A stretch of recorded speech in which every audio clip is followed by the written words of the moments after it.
Welcome to Sinha commerce classes. क्या आपके syllabus में हायर परचेज सिस्टम का जो चैप्टर है पढ़ना है या इस चैप्टर से रिलेटेड क्वेश्चंस को सॉल्व करने में आपको प्रॉब्लम्स आता है या इस चैप्टर को आप कॉन्सेप्ट के साथ सीखना चाहते हैं तो ये वीडियो आपके लिए है। आज के इस वीडियो में मैं आपको क्वेश्चन नंबर 14 सॉल्व करके बताऊंगा और ये जो क्वेश्चन है इस क्वेश्चन में when rate of interest is not given, यानी जो आपका क्वेश्चन नंबर 14 है इसमें रेट ऑफ इंटरेस्ट का जिक्र नहीं रहेगा तो इंटरेस्ट कैसे फाइंड आउट करेंगे उसके बारे में क्या करेंगे सीखेंगे। मैं पूरा आपको कॉन्सेप्ट दूंगा कि जब रेट ऑफ इंटरेस्ट नहीं दिया रहेगा 3 मेथड्स होता है उसके द्वारा आप इंटरेस्ट का अमाउंट फाइंड आउट कर सकते हैं। और ये जो क्वेश्चन नंबर मैंने 14 लिया है फिनेंशियल अकाउंटिंग का जो बुक है डॉक्टर एस.एन. शुक्ल का साहित्य भवन पब्लिकेशन उससे मैं सॉल्व करते जा रहा हूँ। और मेरा जो बुक एडिशन है 2023 वाला, मेरा जो बुक एडिशन है 2023 वाला, तो आपके पास अगर करंट बुक एडिशन हो या ओल्ड बुक एडिशन हो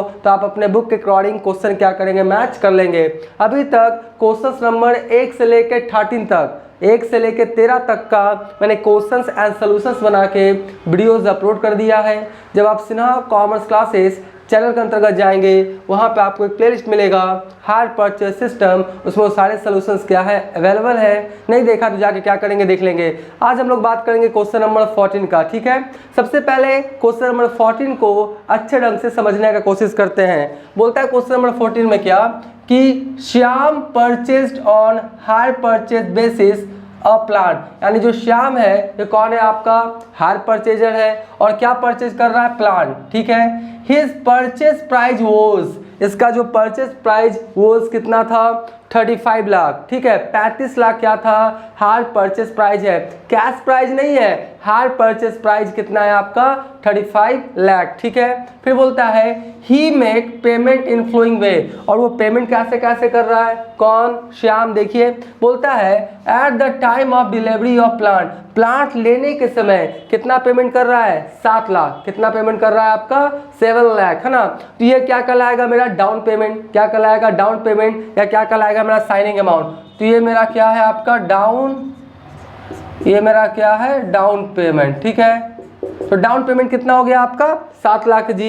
उसके बाद बोलता है आफ्टर 1 ईयर, 1 साल के अंत में कितना दे रहा है आपका 14 लाख 14 लाख। फिर आप आफ्टर 2 ईयर्स, 2 साल के अंत में कितना दे रहा है आपका 7 लाख। फिर आफ्टर 3 ईयर्स, 3 साल के अंत में तो कितना दे रहा है आपका 7 लाख। तो टोटल पैसा कितना पेमेंट कर दिया देख लीजिए, टोटल जो पैसा पेमेंट कर दिया है आपका, टोटल जो पैसा पेमेंट कितना कर दिया 7 लाख डाउन पेमेंट है, 14 लाख फर्स्ट इंस्टॉलमेंट, फिर आपका सेकंड 7 लाख, थर्ड कितना 7 लाख। तो टोटल जब जोड़ेंगे तो कितना पेमेंट कर दिया 35 लाख। और यही वाला अमाउंट क्या कर रहा है यहाँ पे बता रहा है कि आपका HPP हायर परचेज प्राइस कितना है आपका 35 लाख, ठीक है जी। उसके बाद बोलता क्या है cash price of plant is rupees कितना 30,80,000, यानी कैश प्राइस प्लांट का कितना दिए हुए है 30,80,000, ठीक है। और कैलकुलेट इंटरेस्ट, मतलब खाली इंटरेस्ट आपको निकालना है और ज़्यादा कुछ काम करना नहीं है, क्वेश्चन में ही बोल रहा है, ठीक है।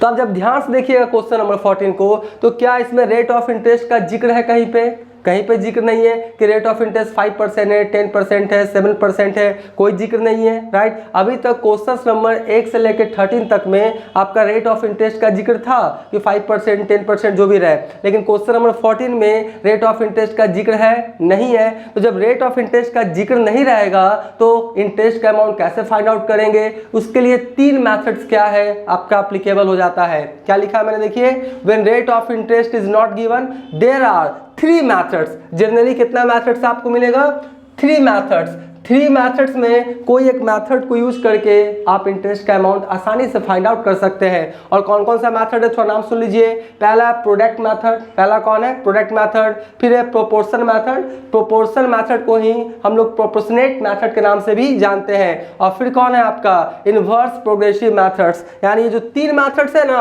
ये आपका 3 मैथड्स में कोई एक मैथड यूज करके हम लोग इंटरेस्ट का अमाउंट आसानी से फाइंड आउट कर सकते हैं, ठीक है। अब यहाँ पे क्वेश्चन ये उठता है कि सर यहाँ पे प्रोडक्ट मेथड कब यूज होगा, आपका प्रोपोर्शन मेथड कब यूज होगा, इनवर्स प्रोग्रेसिव मेथड कब यूज होगा। तो ये क्वेश्चन के ऊपर डिपेंड करता है, क्वेश्चन देख के आप जज कर सकते हैं, आप पता लगा सकते हैं कि ये तीनों में कौन सा मेथड अप्लीकेबल होगा। ठीक है, अब मेरे बातों को क्या करेंगे, ध्यान सुनेंगे। हम अभी आपको कॉन्सेप्ट देने का कोशिश करेंगे कि ये तीनों मेथड आपका कहाँ कहाँ यूज होता है। तो जब इंस्टॉलमेंट्स का अमाउंट आपका डिफरेंट रहे, जब इंस्टॉलमेंट्स का अमाउंट एक जैसा नहीं रहे, जैसे 1 लाख 1 लाख 1 लाख, वो आपका सेम हो गया, कभी 1 लाख दे रहा है, फिर सेकंड ईयर 80,000 दे रहा है, फिर आपका थर्ड ईयर 70,000 दे रहा है। तो जब इंस्टॉलमेंट्स का अमाउंट सेम ना रहे तो वहां पे कौन सा मेथड यूज होगा, आपका प्रोपोर्शनल मेथड। कौन सा, प्रोपोर्शनल मेथड। कब यूज होता है, देख लीजिए, मैं लिख देता हूं। अमाउंट, जो इंस्टॉलमेंट का अमाउंट है ना, वो सेम नहीं रहेगा। इंस्टॉलमेंट का जो अमाउंट है ना, इंस्टॉलमेंट्स अमाउंट मैं लिख ही देता हूं, instalment amounts are not same. ठीक है जी, जब इंस्टॉलमेंट्स का अमाउंट्स आपका सेम नहीं रहेगा तो वहां पे कौन सा मेथड यूज होगा मेरा, प्रोपोर्शनल मेथड, या इसी को प्रोपोर्शनेट मेथड के नाम से भी जानते हैं। ठीक है, और जब इंस्टॉलमेंट का अमाउंट सेम रहेगा, मतलब हर इंस्टॉलमेंट का अमाउंट सेम है, 1 लाख 1 लाख 1 लाख दे रहा है, या 50,000 दे रहा है, 20,000 दे रहा है, तो हर आपका इंस्टॉलमेंट्स का अमाउंट जब सेम रहेगा तो वहां पे कौन सा मेथड यूज होगा मेरा, इनवर्स प्रोग्रेसिव मेथड। कौन सा, इनवर्स प्रोग्रेसिव मेथड। तो यहाँ पे लिखेंगे क्या, इंस्टॉलमेंट्स, क्या लिखेंगे, इंस्टॉलमेंट्स अमाउंट आर सेम, है ना। क्या लिखा है, इनवर्स प्रोग्रेसिव मेथड कब यूज होगा, instalments amounts are same. Instalments का अमाउंट हर साल क्या होगा, आपका एक ही अमाउंट होगा, अमाउंट डिफरेंट नहीं होगा। और तीसरा कौन बचा आपका, प्रोडक्ट मेथड। ध्यान समझिए, ऐसे बोलेगा कि हर 2 मंथ के अंत में इतना दिया, हर 6 मंथ के अंत में इतना दिया, हर 9 मंथ्स के अंत में इतना दिया, तो हर मंथ का जिक्र करे, हर मंथ का जिक्र करे कि 2 महीना बाद इतना दे रहा है, फिर 4 महीना बाद इतना दे रहा है, 6 महीना बाद इतना दे रहा है, 9 मंथ्स के बाद इतना दे रहा है, इस तरह से लिखे। या 3 मंथ के बाद इतना दिया, 6 मंथ के बाद इतना दिया, 9 मंथ्स के बाद इतना दिया, 12 मंथ्स के बाद इतना दिया। तो जब मंथ्स का जिक्र करे, क्या करे, एक साल में आपका 2 3 4 बार क्या करे, इंस्टॉलमेंट्स का पेमेंट करे, तो वहां पे कौन सा मेथड यूज होगा मेरा, आपका प्रोडक्ट मेथड। कौन सा, प्रोडक्ट मेथड। तो यहाँ पे मतलब इंस्टॉलमेंट्स का अमाउंट किसमें पेमेंट होगा, आपका मंथली होगा ना, instalments amounts paid monthly basis. क्या होगा, मंथली बेसिस। मंथली में ये समझ आएगा नहीं, मंथली में ये नहीं समझ जाइएगा कि आपका हर मंथ नहीं, ऐसे 2 महीना के अंत में, 3 महीना के अंत में, 6 महीना के अंत में, वो क्वेश्चंस में दिया रहेगा। मैं बताऊंगा कौन सा क्वेश्चन में कौन सा आपका मेथड यूज होगा। तो आप समझ गए होंगे प्रोपोर्शनल मेथड कब यूज होगा, जब instalments amount are not same, जब इंस्टॉलमेंट्स का अमाउंट सेम नहीं होगा तो proportional method. Inverse progressive method कब यूज होगा, जब इंस्टॉलमेंट्स अमाउंट आर सेम, हर साल इंस्टॉलमेंट्स का अमाउंट क्या होगा, आपका सेम होगा। और प्रोडक्ट मेथड क्या होगा, instalments amount paid in monthly basis, आपका मंथली लिखेगा, 2 महीना के अंत में, 4 महीना के अंत में, 6 महीना के अंत में, इस तरह से। तो हम लोग कौन सा मेथड यूज करेंगे, प्रोडक्ट मेथड। अब आप थोड़ा सा ध्यान से देख के बताइए कि यहाँ पे आपका पहले दिया डाउन पेमेंट 7 लाख, अब इंस्टॉलमेंट्स का बात करते हैं। इंस्टॉलमेंट कितना दिया, पहला साल के अंत में 14 लाख, फिर दिया 7 लाख, फिर दिया 7 लाख। क्या इंस्टॉलमेंट का अमाउंट हर साल सेम है, क्या इंस्टॉलमेंट का अमाउंट हर साल सेम है, नहीं है तो कौन सा मेथड यूज होगा, कौन सा मेथड यूज होगा मेरा, आपका प्रोपोर्शनल मेथड। ठीक है, और हर साल आपका इंस्टॉलमेंट से 7 लाख 7 लाख 7 लाख इस तरह से दिया हुआ रहता, तो कौन सा मेथड मेरा यूज होता है, इनवर्स प्रोग्रेसिव मेथड। ठीक है, अब मेरी बातों को ध्यान सुनिएगा। ये जो क्वेश्चन नंबर 14 है यानी 14 है, इसमें प्रोपोर्शनल मेथड यूज होगा। इसके बाद क्वेश्चन नंबर जो 15 और 16 है, जो क्वेश्चन नंबर 15 और 16 है, उसमें इनवर्स प्रोग्रेसिव मेथड यूज होगा। ये क्वेश्चन नंबर कितना में 15 और क्वेश्चन नंबर जो 16 है ना, जो क्वेश्चन नंबर 15 और 16 है, मैं इसके बाद क्या करूंगा, वीडियो वही अपलोड करूंगा।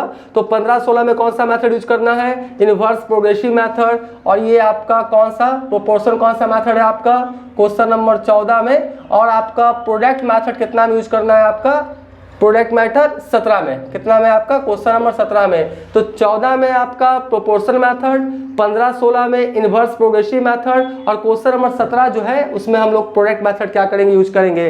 तो आज के इस वीडियो में मैं आपको प्रोपोर्शन मेथड द्वारा इंटरेस्ट कैसे फाइंड आउट होता है, कैसे कैलकुलेट होता है, कौन सा फॉर्मूला अप्लाई होगा, कॉन्सेप्ट क्या होगा, सारी बातों का डिटेल्स में इन्फॉर्मेशन दूंगा। उसके बाद क्वेश्चन नंबर आपका 15-16 में इनवर्स प्रोग्रेसिव मेथड, फिर 17 में मैं आपको प्रोडक्ट मेथड भी क्या करूंगा बता दूंगा, ठीक है। तो देखिए सबसे पहले प्रोपोर्शन मेथड के द्वारा जब हम लोग इंटरेस्ट फाइंड आउट करेंगे तो सबसे पहले हमको निकालना पड़ेगा टोटल इंटरेस्ट।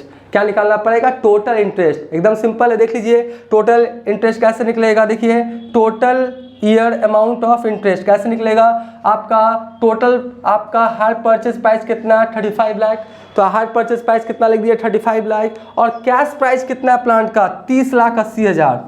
प्लांट का कैश प्राइस कितना है 30,80,000, तो 35 लाख में 30,80,000 लेस कर देंगे तो बचेगा कितना 4,20,000। कितना बचेगा 4,20,000। तो आपने 30,80,000 का क्या किया, प्लांट लिया और टोटल पेमेंट कितना किया 35 लाख। तो जो एक्स्ट्रा अमाउंट पेमेंट किया वो किस इसका किया आपने, इंटरेस्ट का। तो टोटल इंटरेस्ट कितना निकल गया 4,20,000। कोई भी मैथड्स रहेगा ना, कोई भी मैथड्स, तो सबसे पहले आपको निकालना पड़ेगा कि टोटल इंटरेस्ट कितना है। तो टोटल इंटरेस्ट कितना निकल गया 4,20,000। अब इस 4,20,000 में पहला साल में इंटरेस्ट का पैसा कितना शामिल है, दूसरा साल में इंटरेस्ट का पैसा कितना शामिल है, तीसरा साल में इंटरेस्ट का पैसा कितना शामिल है, वो फाइंड आउट करेंगे। और पहला दूसरा तीसरा का जो इंटरेस्ट का जो भी अमाउंट आएगा उस सबको जब जोड़ेंगे तो कितना आना चाहिए 4,20,000, ठीक है। अब देखिए अब यहाँ पर एक फॉर्मूला होता है जी, प्रोपोर्शन मेथड में हम लोग क्या करेंगे, एक फार्मूला अप्लाई करेंगे। ध्यान से देखिए फार्मूला, इंटरेस्ट बराबर, देखिए क्या होता है टोटल इंटरेस्ट निकालेंगे तो क्या लिखेंगे total interest into individual year unpaid amount. क्या लिखेंगे इंडिविजुअल ईयर अनपेड अमाउंट, यानी हर इंडिविजुअल ईयर के अंत में अनपेड अमाउंट कितना होगा वो फाइंड आउट करेंगे, और डिवाइडेड बाय क्या हो जाएगा टोटल ईयर अनपेड अमाउंट। क्या हो जाएगा टोटल ईयर अनपेड अमाउंट। मतलब इस फॉर्मूला का यूज करके हम लोग इंटरेस्ट आसानी से फाइंड आउट कर सकते हैं। देखिए कैसे आपका यूज होगा, मैंने क्या लिखा देख लीजिए। सबसे पहले आपका solution number 14 calculation of interest proportion method यहाँ पे एप्लीकेबल होगा। तो सबसे पहले 3 कॉलम सफिशिएंट है, इंस्टॉलमेंट्स नंबर, ठीक है, अनपेड अमाउंट, फिर क्या लिखा कैलकुलेशन ऑफ इंटरेस्ट। तो सबसे पहले आफ्टर 1 ईयर, 1 साल के अंत में अनपेड अमाउंट कितना, पहले उसको फाइंड आउट कीजिए। इसको भी मत देखिएगा, है ना, ऐसे तो दिखाई पड़ेगा ही, लेकिन इसको नहीं, अब इस पे फोकस रखिएगा, है ना। आपका अनपेड अमाउंट पे क्या करेंगे, फोकस रखेंगे। तो आफ्टर 1 ईयर, 1 साल के अंत में आपका अनपेड अमाउंट कितना है, तो आपका टोटल था 35 लाख था ना, तो 35 लाख में आपने 7 लाख दे दिया down payment at a time assets को, प्लांट को परचेस करने समय। तो 7 लाख तो जिस समय परचेस किए तो उस समय दे दिए होंगे, तो 35 लाख में 7 लाख तो शुरू में दे दिए, तो 1 साल के अंत में कितना देना बाकी रह गया 28 लाख। कितना 28 लाख, टोटल था ना 35 लाख में 7 लाख क्या किया डाउन पेमेंट कर दिए, तो पहला साल के अंत में अनपेड अमाउंट कितना देना रहना बाकी हो गया होगा 28 लाख, कितना 28 लाख, ठीक है, समझ गए। फिर आफ्टर 2 इयर्स, 2 साल के अंत में कितना, तो 28 लाख में हमने क्या किया, आपका 14 लाख क्या किया पेमेंट किया, 28 लाख में 14 लाख क्या किया पेमेंट किया, तो आपका सेकेंड ईयर में अनपेड अमाउंट कितना रह गया आपका 14 लाख, ठीक है। फिर थर्ड ईयर आफ्टर 3 इयर्स, 3 साल के अंत में, तो 14 लाख में हमने 7 लाख क्या किया पेमेंट कर दिया ये वाला, तो बचा कितना आपका 7 लाख, और फिर 7 लाख जब पेमेंट किए होंगे थर्ड ईयर में तो आपका क्या हो गया अमाउंट आपका रिडीम हो गया होगा। तो पहला साल के अंत में कितना आपका अनपेड अमाउंट रहा 28 लाख, दूसरा साल के अंत में अनपेड अमाउंट कितना रहा 14 लाख, और तीसरा साल के अंत में अनपेड अमाउंट कितना रहा 7 लाख। और एक बात समझिएगा, हम निकाल रहे हैं कि पहला साल के अंत में अनपेड अमाउंट 28 लाख, अब फिर दे दिया होगा आपका 14 लाख तो घट गया होगा, लेकिन सबसे पहले हमको अनपेड अमाउंट निकालना है, अनपेड अमाउंट निकालेंगे, ठीक है, और दे देगा फिर तो घट जाएगा जी। तो पहला साल के अंत में 28 लाख, दूसरा साल के अंत में 14 लाख, और तीसरा साल के अंत में 7 लाख, कोई दिक्कत नहीं। अब ये सब को क्या करेंगे, जोड़ेंगे, जितना भी अनपेड अमाउंट है ना सबको जोड़िए, 28 लाख 14 लाख और 7 लाख, तो आपका टोटल अनपेड अमाउंट कितना आ गया आपका 49 लाख, यानी 49 लाख, कितना आ गया 49 लाख, कोई दिक्कत नहीं है। तो सबसे पहले मैंने क्या निकाल लिया, इंडिविजुअल ईयर का अनपेड अमाउंट, इंडिविजुअल ईयर का अनपेड अमाउंट, और सबको जोड़ दिए तो क्या निकल गया टोटल अनपेड अमाउंट, कोई दिक्कत नहीं है। अब देखिए फॉर्मूला में क्या बोलता है, फॉर्मूला में आपका क्या बोलता है, इंटरेस्ट निकालने का, total interest into individual year unpaid amount divided by total year unpaid amount. देखिए कैसे निकला। सबसे पहले टोटल इंटरेस्ट, देखिए पहला साल का निकाले, टोटल इंटरेस्ट कितना निकाले थे 4,20,000, तो टोटल इंटरेस्ट हो गया 4,20,000 फॉर्मूला के अकॉर्डिंग। फिर into individual year unpaid amount, individual year unpaid amount कितना है 28 लाख, तो कितना लिख दिया 28 लाख। फिर बोलता है total year unpaid amount, total year unpaid amount कितना है 49 लाख, तो इसको क्या किए 5 शून्य से 5 शून्य कट जाएगा, तो जब हम पूरा कैलकुलेट करेंगे कितना आएगा 2,40,000, कितना आएगा 2,40,000। फिर सेकंड वाला देखिए, फिर क्या बोलता है टोटल इंटरेस्ट, टोटल इंटरेस्ट है 4,20,000 into individual year unpaid amount, individual year unpaid amount कितना है 14 लाख डिवाइडेड बाय क्या हो गया टोटल कितना है आपका 49 लाख, तो 49 लाख से क्या किए भाग कर दिए, फाइनली आपका कितना आ जाएगा 1,20,000। थर्ड ईयर वाला देख लीजिए, बोलता है क्या टोटल इंटरेस्ट कितना है 4,20,000 इनटू कितना हो गया आपका 7 लाख, उसके बाद divided by total unpaid amount कितना हो गया आपका 49 लाख, तो इसको जब फाइनली काट छाट करेंगे कितना आएगा आपका 60,000, ठीक है। और ये 2,40,000, 1,20,000 और 60,000 ये सबको ऐड करेंगे तो कितना आ जाएगा आपका 4,20,000। तो बस ये फॉर्मूला का यूज करेंगे, total interest into individual year unpaid amount, ये इंडिविजुअल ईयर अनपेड अमाउंट है सब, और divided by total year unpaid amount. बस इस फॉर्मूला को यूज करके आसानी से क्या करेंगे हम लोग इंटरेस्ट का अमाउंट क्या किया फाइंड आउट कर लिए, राइट। अब जो नेक्स्ट वाला वीडियोस होगा उसमें मैं आपको क्वेश्चन नंबर 15 और 16 का इनवर्स प्रोग्रेसिव मेथड के द्वारा इंटरेस्ट कैसे फाइंड आउट करते हैं उसके बारे में बताऊंगा। फिर क्वेश्चन नंबर 17 में प्रोडक्ट मेथड। तो अभी तक मेरा वीडियो आपको अच्छा लगा, वीडियो को लाइक कर देंगे, चैनल को सब्सक्राइब नहीं किया तो चैनल को सब्सक्राइब करके हमारा हौसला बढ़ाएंगे, बेल आइकन हिट कर कॉल कर देंगे। इससे क्या होगा, कोई भी वीडियोस मैं अपलोड करूंगा उसका सबसे पहले नोटिफिकेशन आपको मिल जाएगा। पहले आप क्या करें, इसका स्क्रीनशॉट ले लें।